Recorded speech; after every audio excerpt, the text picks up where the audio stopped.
1절부터 29절까지 우리 한 절씩 천천히 말씀 생각하면서 읽겠습니다. 제가 12절 읽을게요. 온 무리가 가만히 있어 바나바와 바울이 하나님께서 자기들로 말미암아 이방인 중에서 행하신 표적과 기사에 관하여 말하는 것을 듣더니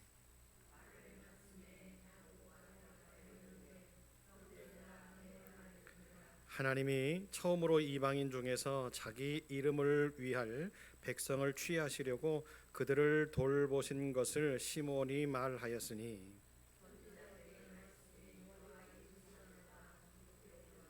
이후에 내가 돌아와서 다윗의 무너진 장막을 다시 지으며 또 그 허물어진 것을 다시 지어 일으키리니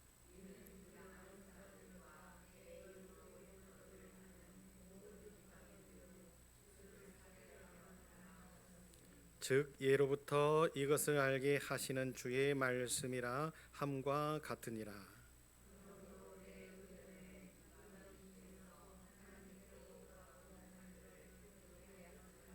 다만 우상의 더러운 것과 음행과 목매어 죽인 것과 피를 멀리 하라고 편지하는 것이 옳으니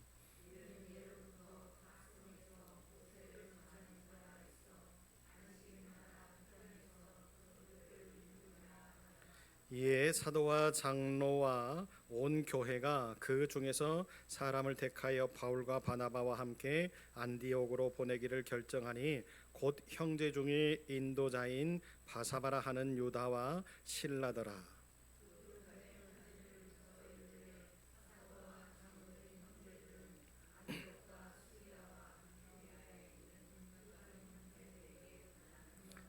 들은즉 우리 가운데서 어떤 사람들이 우리의 지시도 없이 나가서 말로 너희를 괴롭게 하고 마음을 혼란하게 한다 하기로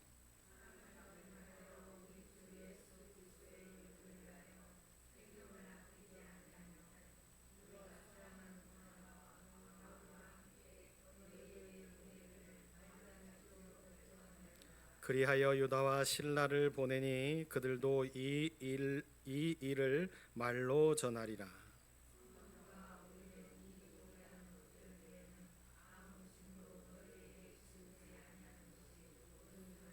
같이 읽어요. 우상의 제물과 피와 목매어 죽인 것과 음행을 멀리할지니라. 이에 스스로 삼가면 잘 되리라. 평안을 원하노라 하였더라. 아멘. 기도합니다. 하나님, 말씀 듣기를 원합니다. 부족한 것 십자가 뒤에 감추시고 하나님의 말씀만 증거하게 하실 때에 함께 말씀 듣는 아름다운 교회 모든 식구들과 은혜 나누게 하여 주옵소서. 오늘도 일상을 다 마치고 성전으로 나왔습니다. 피곤한 몸입니다. 하나님, 우리의 피곤한 몸을 만져주시고 우리의 그 마음 중심 속에 하나님의 말씀이 들어갈 때에 모든 문제들이 해결되어지고 모든 아픔들이 나음받아지고 우리의 모든 괴로움들이 해결되어지는 밤 되게 하여 주옵소서. 하나님, 이제 또 김현주 집사님, 김현철 집사님 먼 걸음 지금 운전대를 부여잡고 내려오는 중에 있습니다. 하나님 평안하게 하시고 도착할 때까지 하나님의 은혜가 넘치게 하시며 이 시간 사랑하는 딸을 위하여 축복하며 기도하는데 하나님, 이제 울렁거리는 소가리가 있고 또 여러 가지 어려움의 형편 가운데 있습니다. 항암 치료를 하고 이제 돌아오는 걸음 중에 사랑하는 딸이 아파하지 않게 하시고 힘들어하지 않게 하시고 이 시간 예수의 이름으로 명하여 사랑하는 딸에게 아버지 있어지는 모든 어려움과 아픔들이 해결되기를 원하여 구하오니 하나님 함께 해 주셔서 평안한 걸음으로 돌아오게 하시고 이번 항암 치료를 통하여서 더 강건해지고 더 행복해져가는 멋진 딸의 삶이 되게 하여 주옵소서. 이 예배의 주인이 되어 주옵소서. 예수님 이름으로 기도합니다. 아멘. 예루살렘 사도회의라고 하는 제목의 말씀입니다. 바나바와 바울이 전도 여행을 마치고 안디옥 교회로 돌아왔을 때에 교회에 분쟁이 발생해 있는 것을 보게 되죠. 그 분쟁의 원인은 다른 것이 아니라 이방인들도 할례를 받아야 구원을 받을 수 있다라고 하는 논쟁의 거리였어요. 그러다 보니까 이제 예루살렘계의 유대인들과 또 이방인계의 또 그리스도인들이 할례와 율법 준수에 대한 이 문제를 가지고 혐오하게 대립을 하다 보니까 교회가 어떻게 되어져요? 흔들리게 되어져 있어요. 그러다 보니까 이제 바울과 바나바가 이제 예루살렘 교회에 공식적으로 첫 번째 모임을 소집을 하는데, 이것이 바로 예루살렘 사도회의입니다. 회의의 배경과 주요 쟁점은 이런 겁니다. 바나바와 바울이 이방인들에게도 복음을 증거하는 그런 어떤 상황들 가운데에서 본인들이 겪었던 그 경험들을 이야기를 해주면서 지금 교회가 지금 분쟁으로 대립되어 있는 이 상황들, 율법과 그리고 할례에 대한 문제에 대해서 계속적으로 논쟁에 대한 이야기들을 해나가기를 시작하지요. 그때에 이제 베드로도 이방인들에게 성령이 임했음을 확실하게 알고, 그는 느끼고 깨닫고 복음을 증거해 보면서 새로운 역사들을 경험했던 그 내용을 통하여서 이제 뭐라고 이야기를 합니까? 성령이 임했음을, 이방인들에게도 성령이 임했음을 선포하고 할례를 요구하지 말자. 그죠? 할례를 받지 않아도 성령이 임하시면 그들에게 새로운 역사, 능력의 역사가 나타난다는 것을 베드로가 강조하지요. 야고보 사도는 어떻게 합니까? 우리가 더욱더 거룩해져서 우상 숭배와, 그죠? 더러운 피로부터 자유롭자, 멀리하자라고 이야기를 하면서, 다시 말하면 이런 거죠. 우리가 성령 충만하면 모든 것이 해결된다.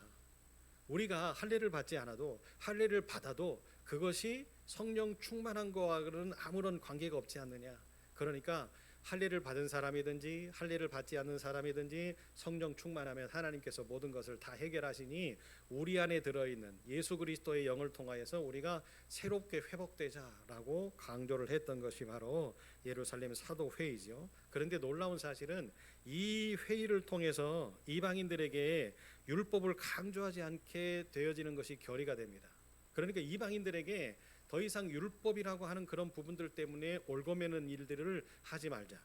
또 이 회의를 통해서 초대교회가 이방인들에게 선교하는 선교의 길이 열리는 그런 아름다움의 모습들을 우리에게 보여주고 있지요. 예루살렘 사도회의는 초대교회가 이방인을 포용하고 선교의 새로운 지평을 연 역사적인 전환점을 마련했다는 데 있어서 굉장히 중요한 의미를 갖고 있습니다. 자, 그러면 여러분, 제가 이렇게 이제 예루살렘 사도회의가 이렇게 이루어지고 그 내용들이 어떤 것이며 그 상황 가운데서 어떻게 진행을 했는지에 대해서 여러분에게 설명을 드렸죠. 그러면 이제 이 말씀을 가지고 우리들이 하나씩 깨닫는 모습들이 좀 있었으면 좋겠는데, 그 첫 번째 모습은 이런 겁니다. 하나님께서는 편협적인 율법주의가 하나님께로 돌아오는 사람들, 다시 말하면 이 율법을 신봉하는 사람들 때문에 하나님께로 돌아오는 사람들을 자꾸만 괴롭히고 저해하는 그런 모습들이 생겨난다라고 하는 것을 오늘 우리 말씀을 통해서 이야기를 해주고 계시죠. 여러분, 율법이라고 하는 것은 뭡니까? 율법이라고 하는 것은 하나님이 언약하신 거예요. 약속하신 거예요. 그런데 율법을 지키면 하나님께서 어떻게 하셨어요? 너희들을 복주겠다. 너희들을 축복하고 너희들을 언약의 백성이 되게 만들고. 그렇다면 여러분, 하나님이 율법을 우리에게 주실 때는 뭐 하기 위해서 주셨어요? 이 율법으로 사람을 얽어매 가지고, 그죠? 율법을 지키지 못하면 우리는 저주받고 우리는 죽을 수밖에 없고 우리는 죄인으로 살 수밖에 없고. 그러니까 이 율법이 어떤 거예요? 무거운 짐이 되어져 버리는 그런 어떤 상황들이 생겨날 수 있잖아요. 그런데 하나님은 율법을 우리에게 주실 때에 무엇 때문에 주셨어요? 우리를 축복하시고 이 율법을 통해서 우리가 범죄함 가운데서 다시금 회복되어지는 자리로 나오고, 하나님의 뜻이 뭐고 하나님의 계획이 뭐고 하나님의 방법이 뭔지를 알면 뭐 할 수 있어요? 승리할 수 있잖아요. 우리가 바른 삶 살 수 있잖아요. 그래서 율법이라고 하는 것은 자꾸만 우리를 얽어매서 우리의 죄성을 막 드러내고 우리의 문제를 막 드러내고 하는 것이 아니라 뭐 하는 거예요? 우리로 하여금 하나님의 은혜를 깨닫고 하나님이 이런 분이구나 하는 것을 깨닫게 만들어 주시는 기회, 그죠? 그 기회의 시작점이 율법이라고 하는 사실이었어요. 그런데 이 율법을 자꾸만 편협적으로 생각하는 유대인들이 있었단 말이죠. 그 사람들은 어떤 사람들이에요? 야, 율법을 지켜야지. 그 율법을 지켜야 우리는 하나님의 백성 아니냐, 그리고 믿음의 사람들 아니냐. 율법을 지키지 않는데 어떻게 하나님의 의가 나타나고 믿음의 사람들이 될 수 있냐? 안 된다. 그런데 그 율법 속에는 뭐가 들어있어요? 할례라고 하는 하나님의 언약의 증표가 들어있단 말이죠. 그러다 보니까 자꾸만 이렇게 편협적인 율법 하나에 얽매여서 그 율법 때문에 자꾸만 이것은 되고 이것은 안 되고라고 주장을 하면서 이방인들에게는 구원이 이룰 수가 없다라고 강조를 하는 그런 편협적인 율법주의자들 때문에 지금 이 문제가 만들어지고 있는 모습들. 그 어떤 문제예요? 이방인들이 예수 믿고 구원받아서 교회 안으로 들어오고 싶은데 당신은 이것 때문에 안 되고, 당신은 율법을 안 지키니까 안 되고, 당신은 할례를 받지 않았으니까 안 되고, 그러다 보니까 어떻게 합니까? 이런 어떤 예수 믿어도 모세의 율법대로 할례를 받아야 한다라고 하는 이런 주장들 때문에, 다시 말하면 율법을 준수해야 온전하게 구원을 이룰 수 있다라고 하는 주장들 때문에 예수를 믿고 싶은데, 교회에 나오고 싶은데 나오지 못하는 사람들이 점점 많아져 갈 수 있다라고 하는 거잖아요. 이런 주장들을 자꾸만 펴면 여러분 얼마나 어렵겠어요. 유대인들에게 이로운 것이 율법이고, 유대인들은 어차피 바울의 복음을 통해서도 역시 마찬가지지만 계속적으로 말씀을 통해서 깨닫고 아브라함에 대해서 말씀을 강론 듣고, 그죠? 왜요? 바울은 율법주의자였잖아요. 그러다 보니까 이런 부분에 대해서 점점 그들의 마음들이 닫혀져 갈 수 있다라고 하는 사실이잖아요. 그런데 사도 바울은 로마서 3장에서 이렇게 이야기를 합니다. 로마서 3장 20절에 그러므로 율법의 행위로 그 앞에 의롭다 하심을 얻을 육체가 없다. 쉽게 말하면 이런 거죠. 율법의 행위로 의롭게 되어질 사람은 없다라고 바울이 이야기를 하고 있어요. 그러면 여러분 보세요. 편협적인 율법주의자들, 그러지요, 유대계의 그리스도인들이 주장하고 있는 율법을 지켜야 구원받을 수 있고, 그죠? 할례를 받아야 믿음의 백성들이 될 수 있고, 그러다 보니까 자꾸만 편가르기를 하고, 그 편가르기를 통해서 상처받는 사람들이 생겨나고, 그러다 보니까 믿고 싶은데 믿지 못하게 되어지는 그런 사람들이 생겨나다 보면 교회는 어떻게 될까요? 행복했던 교회가 점점 쇠퇴해져 가고, 성령으로 충만했던 교회가 어떻게 돼요? 이런 분쟁과 다툼과 싸움 때문에 무너지는 일들이 생겨나지 않겠습니까? 그렇습니다. 율법으로 의롭게 되어지는 사람은 한 명도 없습니다. 그것이 바로 살아계신 하나님의 말씀이었죠. 하나님의 의는 육신의 할례로 얻을 수가 없어요. 하나님의 의로우심은 무엇으로 얻을 수 있을까요? 믿음으로. 그죠? 아멘. 믿음으로만 하나님께 의롭다 하심을 받을 수 있다라고 하는 사실이지요. 여러분, 제가 이것을 여러분에게 증명을 한번 해드려 볼게요. 아브라함이 하나님 앞에 의롭게 여겨진, 그의 믿음을 통해서 의롭게 여겨졌던 것이 창세기 15장에 등장을 합니다. 그러죠? 15장 6절에 보니까 아브라함이 여호와를 믿으니 여호와께서 이를 그의 의로 여기셨다 그러셨어요. 아브라함의 그 믿음을 통해서 하나님이 뭐 하신 거예요? 아브라함은 의로운 사람이구나. 아브라함은 믿음의 사람이구나. 아브라함이 진짜로 나를 믿고 있구나 라고 창세기 15장 6절에 이야기를 하고 계세요. 그런데 신기한 것은 여러분, 창세기 17장에 가서 아브라함이 할례를 받습니다. 아브라함이 17장 11절에 너희는 포피를 베어라, 이것이 나와 너희 사이의 언약의 표징이라 라고 하나님이 이야기를 하시면서 아브라함과 아브라함의 그 자녀들과 그리고 그 가문 속에 있는 모든 종들과 함께하고 있는 모든 외국인들과 할 것 없이 모든 남자들은, 아브라함과 함께 살고 있는 모든 남자들은 하나님의 언약의 말씀에 입각하여 뭐 했어요? 할례를 받았어요. 표피를 뱉단 말이죠. 이것이 뭐라고요? 하나님이 너와 나 사이에 언약의 징표로 삼겠다 성경이 기록하고 있죠. 17장에, 창세기 17장에. 그런데 이 편협적인 율법주의자들은 뭐라고 이야기를 하는 거예요? 할례를 받는 것이 마치 우리가 믿음의 사람이고 하나님의 백성이고 하나님의 자손이고, 이런 어떤 편협적인 모습으로 자꾸만 이 할례를 율법이라고 하는 테두리에 넣어서 어떻게 하는 거예요? 우리들만 가질 수 있는 어떤 특권? 이렇게 생각하고 있잖아요. 여러분, 그러면 잘 생각해 보세요. 아브라함이 창세기 15장에 하나님이 그의 믿음을 보시고 의롭다라고 이야기를 하셨는데, 그때 아브라함은 할례를 받았어요? 안 받았어요?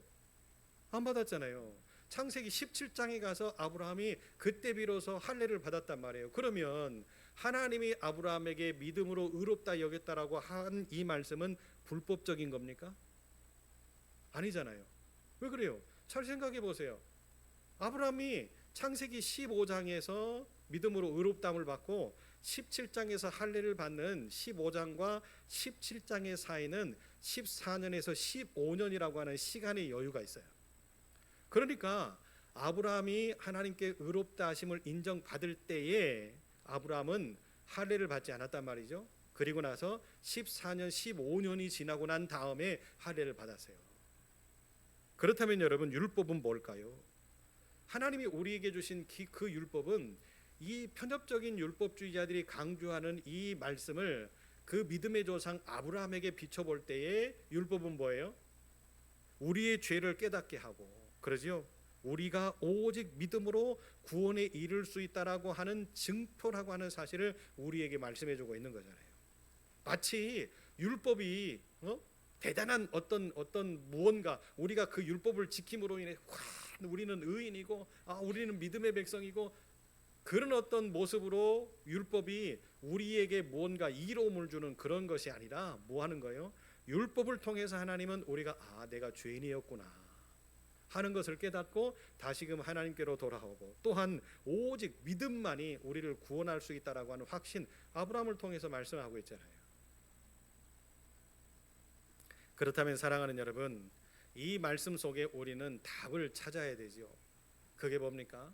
하나님을 믿는 믿음의 모습들 가운데에 외형적인 것도 굉장히 중요합니다. 보여지는 것도 굉장히 중요합니다. 그런데 그거보다 더 중요한 것은 뭡니까? 우리의 내적인 믿음인 거죠. 우리의 영의 믿음인 거죠. 그렇게 되어지기 위해서는 우리가 어떻게 해야 됩니까? 물론 열심히 봉사도 하고 열심히 헌신도 하고 열심히 충성도 하고 순종도 하고 해야 되는 건 맞아요. 그런데 우리가 열심히 외형적으로 노력하고 헌신하고 충성하는 것이 우리의 영을 살릴까요? 물론 그만큼의 어떤 그 영향은 있을 수 있겠죠. 그런데 우리의 영을 살릴 수 있는 것은 뭡니까? 성령 충만함밖에 없잖아요. 그죠? 영이 살아야 육이 살아요. 제가 주일날도 설교했지만, 그죠? 요한사무서 1장 2절에 사랑하는 자여, 내 영혼이 잘된 같이 범사가 잘되고 강건하기를 내가 원한다 그러시잖아요. 그래서 우리의 모습들 가운데에 외형지향적인 것, 외모지향적인 것, 겁대기 지향적인 것도 굉장히 중요합니다.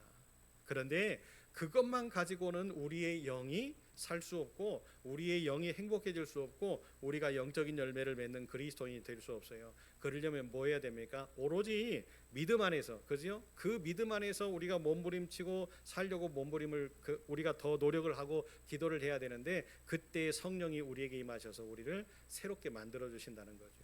성령 충만할 때에 비로소 우리는 뭐가 될 수 있어요? 믿음의 사람들이 될 수 있다는 거죠. 두 번째, 예루살렘 사도회의를 통해서 교회가 복음을, 그죠? 복음의 진리를 확립하고 진일보할 수 있는 아주 좋은 계기가 마련되어졌어요. 다시 말하면 이 문제가 해결되어지지 않았으면 예루살렘 교회는 자꾸만 문제투성이었을 거예요. 조금 평안해지려고 치면 또 다시 이 문제 가지고 율법으로 또 막 할례로 이런 문제들을 가지고 서로 이야기를 하면서 서로 대립하고 싸우는 일들이 있었을 겁니다. 다시 말하면 편협적인 율법주의를 극복하지 못했다면 어떻게 돼요? 복음이 전해지는 현장 가운데마다 항상 문제들이 있었을 거예요. 그런데 예루살렘 교회가 뭐가 되었어요? 모델링이 되었죠. 예루살렘 교회가 사도들이 모여서 회의를 하면서 결의된 결정 뭡니까? 이제 우리 다시 더 이상 그 율법에 대해서, 그 할례에 대해서 이야기를 하지 말자. 성령이 충만하시면 모든 것이 되어지는 것을 우리가 현장 가운데서 보았고, 이방인들도 성령이 충만하니 어떻게 해요? 하나님의 은혜로 덮여지고 하나님의 능력들이 나타나고 믿음들이 생겨나고 하나님께서 그것들을 인정하시는 역사들, 그들이 구원받는 역사들이 일어나지 않더냐. 우리가 집중해야 될 것은 편협적인 율법주의적인 모습들이 아니라 할례가 중요하고 율법이 중요하고 이런 것이 중요한 것이 아니라 뭐라? 하나님의 계획이 뭐냐? 하나님의 뜻이 뭐냐? 하나님의 교회는 하나님의 말씀 속에서 살아 움직여야 되고 하나님의 계획 따라 움직여야 되는 것이 하나님의 교회지, 이런 어떤 편협적인 생각, 우리의 방법, 또 외모적인 어떤 모습, 이런 것 때문에 하나님의 영광이 나타나는 거 아니지 않느냐? 그래서 여러분, 예루살렘 교회가 아주 좋은 예로 이렇게 새롭게 시작하다 보니 어떤 일이 벌어져요? 지역에 있는 교회들, 또 새롭게 생겨나는 교회들, 그런 교회들이 복음을 증거하는 현장들 가운데에 이 할례의 문제나 율법의 문제 때문에 다투는 일들이 생겨나지 않더라는 일이죠.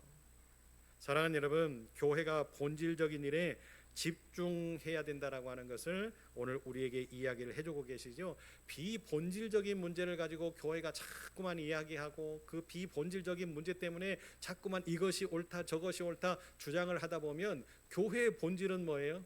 예수 그리스도의 향기잖아요. 교회의 본질은 뭐예요? 복음을 증거하는 거잖아요. 교회의 본질은 뭐예요? 예수 그리스도의 사랑으로 모여진 성도들이 함께하는 교제의 공동체 아닙니까?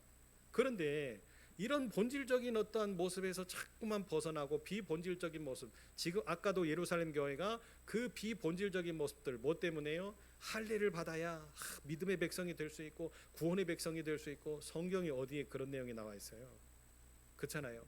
비본질적인 그런 모습들 때문에 하나님이 언약의 증표라고 아브라함에게 17장에서 분명히 이야기하셨음에도 불구하고 그것을 자꾸만 편협적으로 생각해서 마치 그것이 제일인 양, 그렇게 해야만 믿음의 백성인 양 이야기를 하는 그들의 모습들, 그죠? 비본질적인 모습들을 가지고 살아갈 때 교회는 자꾸만 문제가 생겨날 수 있다는 것을 우리들로 하여금 깨닫게 해주고 계시는 거지요. 성도들은 성령님 안에서 의견들이 모아질 때에 함께 하나님의 뜻을 찾는 방법을 우리가 알아가고 깨닫게 되어지면서 어떻게 되어지는 거예요?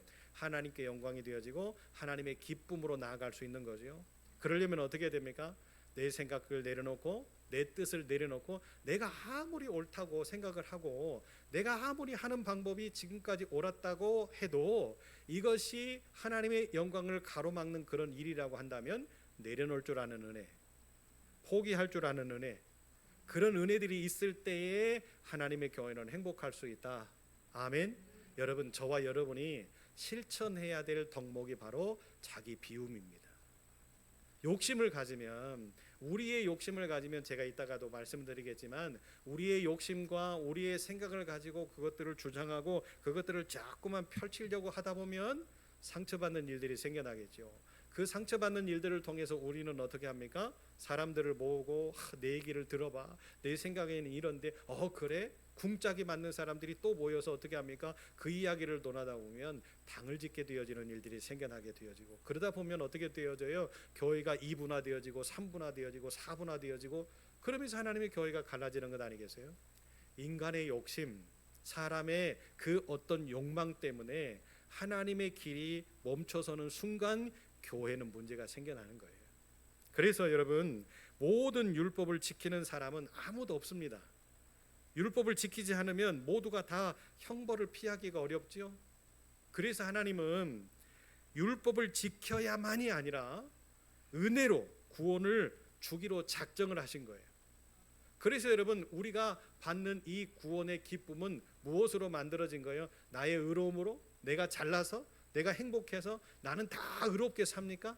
그러지 않잖아요. 죄악된 모습이었지만 또 죄짓고 살고 넘어지고 살고 쓰러지고 살고 토색하고 살고 그런 모습들을 가지고 살지만 하나님이 오늘도 불쌍히 여기셔서 깨닫게 하시고 우리의 입을 통해서 고백하게 하시고 회개하게 하시고, 그렇게 되어질 때 하나님은 뭘 준비하고 계시는 거예요? 용서와 또 회복과, 그러면서 그 모든 것을 무엇으로 덮으시는 거예요?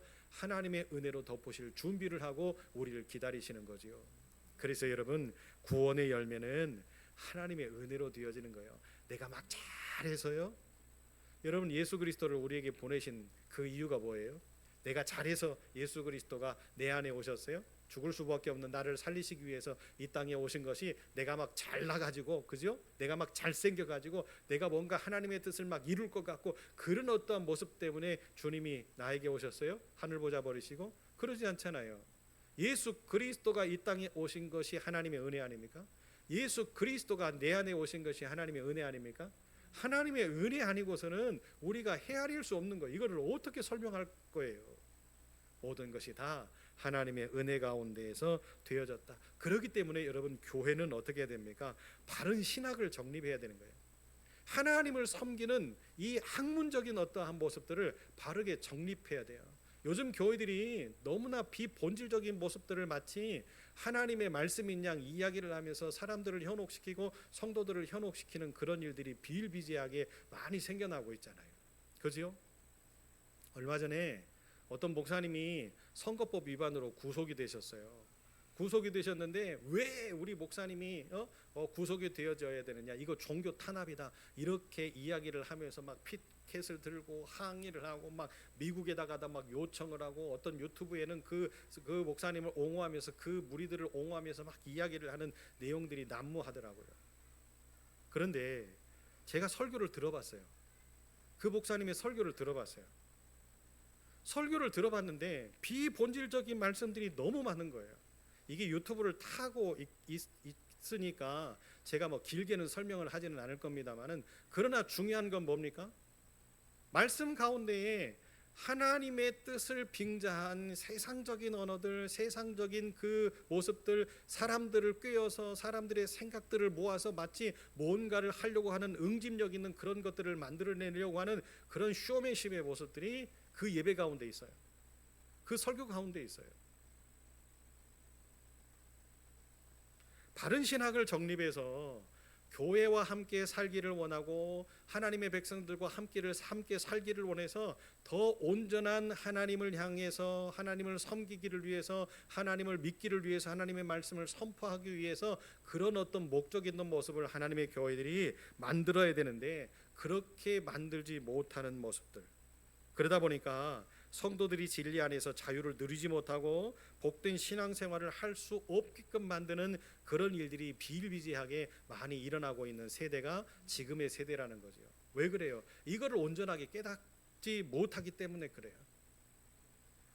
사랑하는 여러분, 예루살렘 그 사도회의가 이 어려움의 문제를 극복하기 위해서 함께 모여서 토론을 하잖아요.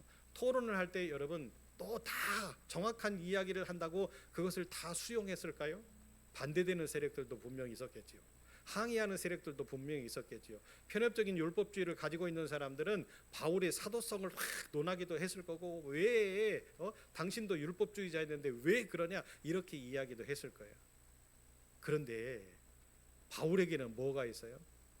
예수의 십자가의 은혜가 있잖아요.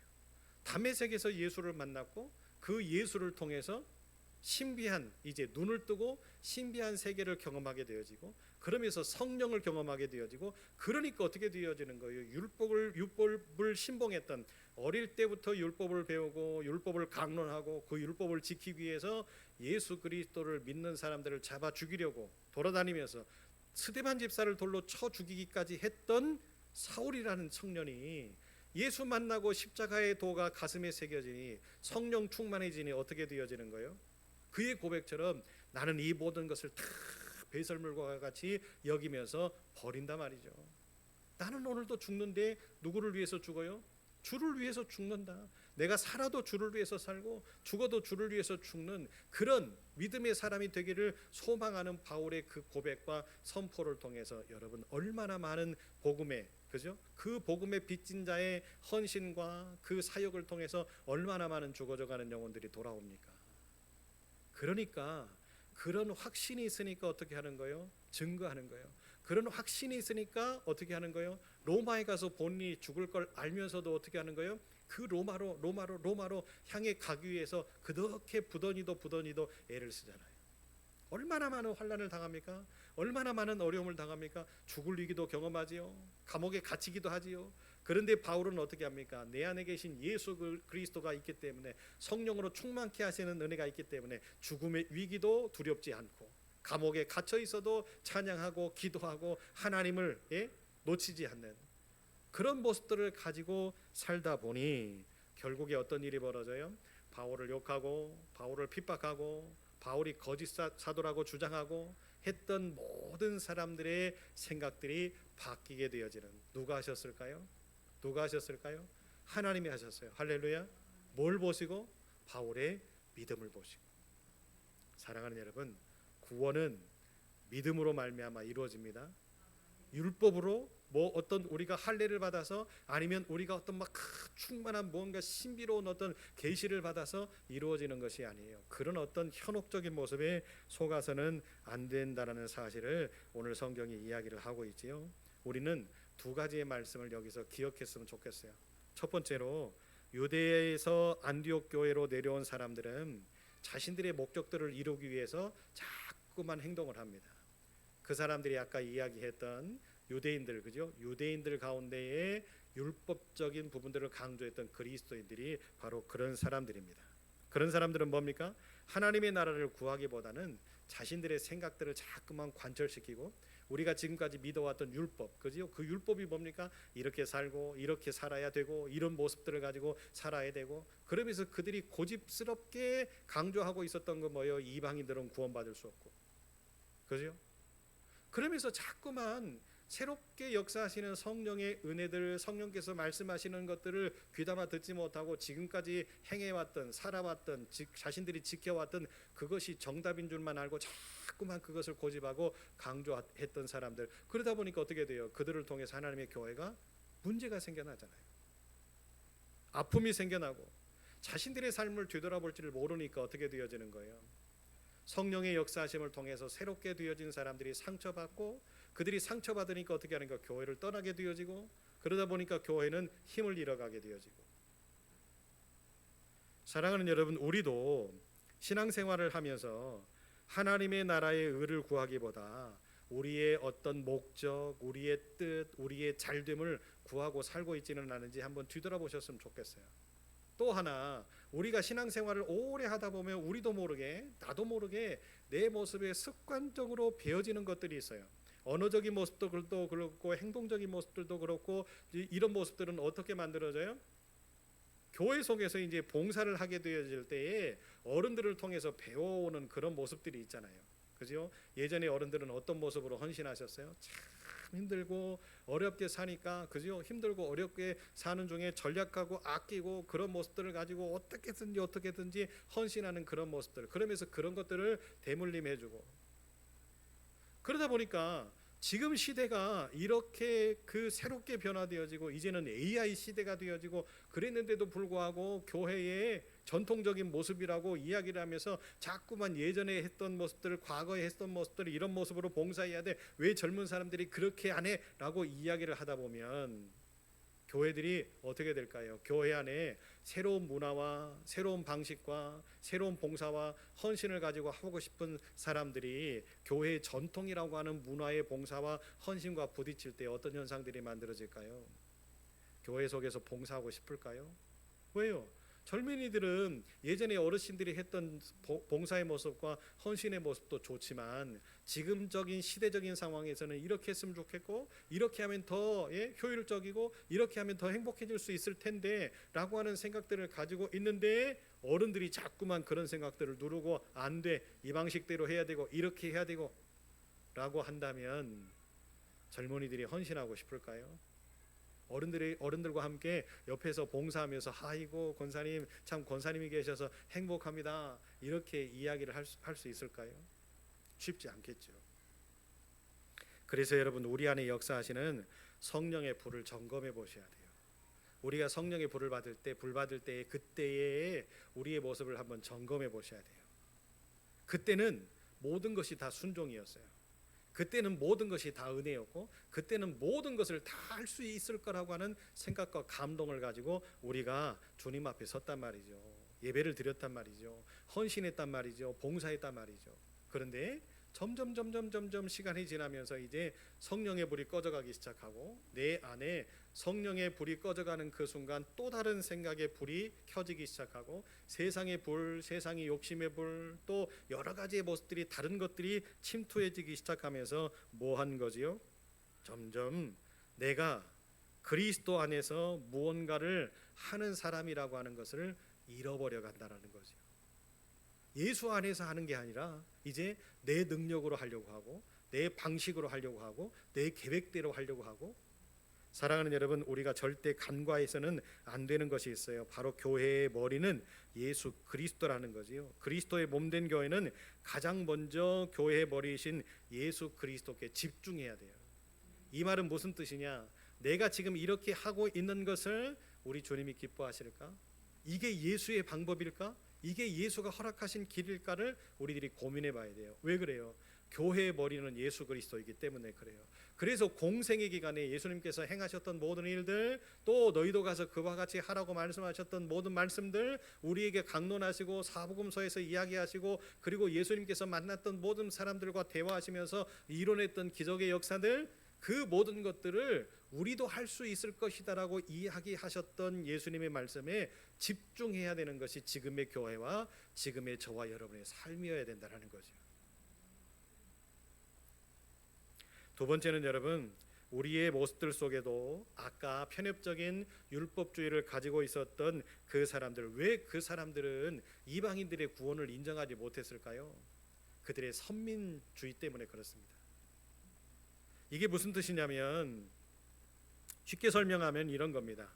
교회에 등록한 새 가정이 있는데 기존 성도들과 융화를 이루면서 시너지 효과를 만들어내야 교회가 새 힘을 얻을 수 있잖아요. 능력을 발휘할 수 있잖아요. 그런데 새롭게 등록한 교인들이 기존에 있는 교회들과 융화되어지질 못하는 거예요. 교회에 먼저 있었던 성도가 자신들의 신앙 연수를 자랑하고, 또 내가 개척 멤버고 내가 교회의 어떤 어른들을 통해서 이런 전통을 배웠고 헌신을 하려면 이렇게 해야 되고 봉사를 하려면 이렇게 해야 되고 예전 권사님들이, 예전 집사님들이, 예전 장로님들이 이렇게 했으니 당신들도 이렇게 해야 된다고 라고 하는 어떤 억압적이고 차별적인 모습들 때문에 새 가족들이 힘을 펴지 못해요.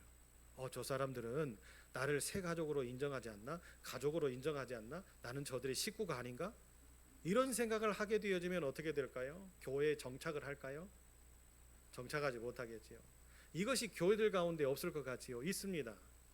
마치 예루살렘 교회가 이런 분쟁과 또 율법과 할례 문제 때문에 다툼이 생기고 싸움이 생기고, 그들이 마치 선민의식처럼 유대인들, 그렇죠? 유대인들이 이제 복음을 증거한다고 하면서 그리스도인이고 예수의 제자로 가면서 자꾸만 자신들의 복음들을 내세우자 예루살렘 교회가 문제가 생긴 것처럼, 여러분 우리 이 시대의 교회들 가운데도 이런 문제들이 많이 있다라는 거지요. 이로 인해서 새 가족들이 교회에 정착하지 못하고 떠나는 경우가 참 많이 있습니다.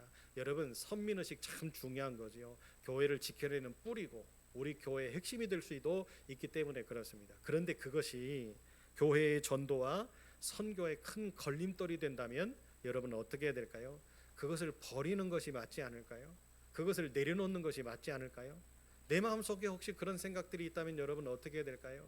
하나님 앞에 기도하면서 성령님 도와주셔서 이런 생각들을 내려놓고, 이런 고집들을 내려놓고, 이런 아집들을 내려놓고, 예루살렘의 교회가 사도회의 속에서 서로가 화목하고 서로가 하나의 의견을 맺으면서, 자 이제 우리 교회는 이 방식으로 갑시다. 하나님의 뜻이 이거였으니 이방인들에게도 성령이 임하니까 그들이 구원받고 하나님의 역사가 나타나는 것을 우리들이 현장 가운데서 보지 않습니까? 이제 두 번 다시 여러분, 이제 율법적인 것들, 또 할례를 받아야 진정한 그리스도인이고 마치 의로운 사람인 것처럼 이야기하는 그런 모습들 이제 더 이상 우리가 언급하지 맙시다. 화목 안에서, 사랑 안에서 결정했던 그 결정을 통해서 예루살렘 교회가 어떻게 했어요? 화목을 찾고 기쁨을 찾고 회복해서 더 멋지게 이방인들에게 복음을 증거하는 전초 기지가 되었듯이, 우리 아름다운 교회도 그 마음을 본받아서 어떻게 해야 될까요? 우리의 고집을 내려놓고, 그죠? 우리의 선민사상, 내가 주인일 수도 있어? 아니면 내가 지금까지 해왔던 내 모습이 맞아? 물론 그럴 수도 있어요. 그런데 하나님의 교회가 하나 되기 위해서는 뭐 해야 돼요? 내려놓고 포기하고 섬겨주고 사랑으로 덮어줄 줄 아는, 그것을 실천하는 교회가 될 때에 우리 아름다운 교회는 하나님께 인정받는 교회가 될 줄로 믿습니다. 말씀을 정리해 봅니다. 여러분, 아브라함을 통해서 하나님이 새로운 역사를 만들어내실 때 주셨던 그 모든 것을 우리들은 배워야 돼요. 알아야 돼요. 왜 그래요? 하나님이 최초로 그 사람의 의를 통해서, 그죠? 믿음을 통해서 의롭다고 인정을 했던 사람이 아브라함이었기 때문에 그렇습니다. 기회가 되어지면 제가 인문학 강의를 하면서 성경 공부를 하려고 준비를 하고 있어요. 시간을 내서 여러분 이제 인물을 배우다 보면 사건들을 경험하게 되어지고, 사건들을 경험하게 되어지다 보면 역사를 알아야 되고, 역사를 알다 보면 이제 그 상황들의 어떤 풍토, 전통, 상황들, 그 주변에 있는 내용들 모든 것을 알게 되어지죠. 하나씩 하나씩 알아갈 때에 하나님의 은혜가 우리 속에 침투해서 내가 바뀌고, 우리가 바뀌고, 아름다운 교회가 바뀌고, 부안이 바뀌고, 대한민국이 바뀌고, 할렐루야. 그래서 하나님의 의를 꽃피우고 하나님의 사랑을 꽃피우는 그런 멋진 날이 오게 되어지시기를 예수의 이름으로 축복합니다. 하나님, 우리의 생각 옳을 수도 있습니다. 그러나 하나님이 말씀하셔서 깨닫게 하실 때에 그것을 포기할 줄 아는 믿음을 갖게 하여 주옵소서. 내 행동이 정답일 수도 있습니다. 그러나 말씀의 거울에 비추어 보며 그것이 사랑으로 만들어지지 못하고 자꾸만 분열이 되고 다툼이 되고 싸움이 되어지는 상황들이 되어진다면 그것까지도 포기할 줄 아는 믿음의 사람이 되게 하여 주셔서 그 아름다운 모습을 보시면서 우리를 인정하시고 복 주시는 하나님의 그 열매를 먹고 사는 아름다운 교회와 아름다운 교회 모든 식구들 되게 하여 주옵소서. 김현주 집사님 무사히 잘 도착하게 하셔서 감사합니다. 연철 집사님 먼 걸음 이제 운전대를 잡고 아버지 운전할 때 평안하게 하셔서 감사합니다. 이제 회복해 하여 주시고 더 멋지게 승리할 수 있도록 하나님 도와주시기를 원합니다. 또한 질병 때문에 염려하는 우리 식구들을 기억하여 주시기를 원합니다. 박종희 성도님 이제 암덩어리와 싸우면서 모든 상황들 잘 견디게 하셔서 감사합니다. 아버지 약물이나 치유되어지는 과정들 가운데에 상처받고 걱정하며 근심하면서 트라우마가 생겨나지 않게 하시고 그것으로 인하여서 더 큰 염려가 생겨나지 않도록 하나님 도와주시기를 원합니다. 하나님 앞에 예배드리는 귀한 어머님 되게 하실 때에 하늘의 문이 열리고 신령한 것들을 경험하고 소유하면서 복의 시작이 되게 역사하여 주옵소서. 우리 윤석이를 사랑하시는 하나님 몸속에 타고오르는 염증의 덩어리들이 녹아지게 하시고 그 염증의 시작의 근원이 말라지게 하셔서 예수 그리스도의 손대심으로 인하여 해결함 받는 우리 윤석이가 하나님의 것 되게 하시고 하나님의 인생을 살면서 복음 증거하는 승리의 아들 되게 하여 주옵소서. 우리 로리가 갑상선 때문에 힘들어합니다. 사랑하는 아들 고3입니다. 또한 하나님을 찬양하며 인생 가운데서 하나님을 놓치지 않고 살아야 될 아들에게 이 어려움의 과정 잘 이기게 하시고 회복되고 나음받게 하셔서 하나님의 기쁨으로 살게 하여 주옵소서. 하나님 오늘도 많이 피곤하고 지쳐 있습니다. 일상 가운데에서 힘들었던 모든 것 이 밤에 하나님 만나고 잠자리에 들어서 아버지 꿈속에서라도 만져주셔서 평안하게 하셨다가 내일 아침에 일어나 하루를 시작할 때에 거뜬히 살아가게 하시고 하나님 감사합니다. 하나님 사랑합니다. 고백하는 아름다운 교회 모든 식구들 되게 하여 주옵소서. 돌아가는 발걸음도 지켜 주옵소서. 예수님 이름으로 기도합니다. 아멘. 하늘에 계신 우리 아버지, 아버지의 이름을 거룩하게 하시며 아버지의 나라가 오게 하시며 아버지의 뜻이 하늘에서와 같이 땅에서도 이루어지게 하소서. 오늘 우리에게 일용할 양식을 주시고 우리가 우리에게 잘못한 사람을 용서하여 준 것 같이 우리 죄를 용서하여 주시고 우리를 시험에 빠지지 않게 하시고 악에서 구하소서. 나라와 권능과 영광이 영원히 아버지의 것입니다. 아멘.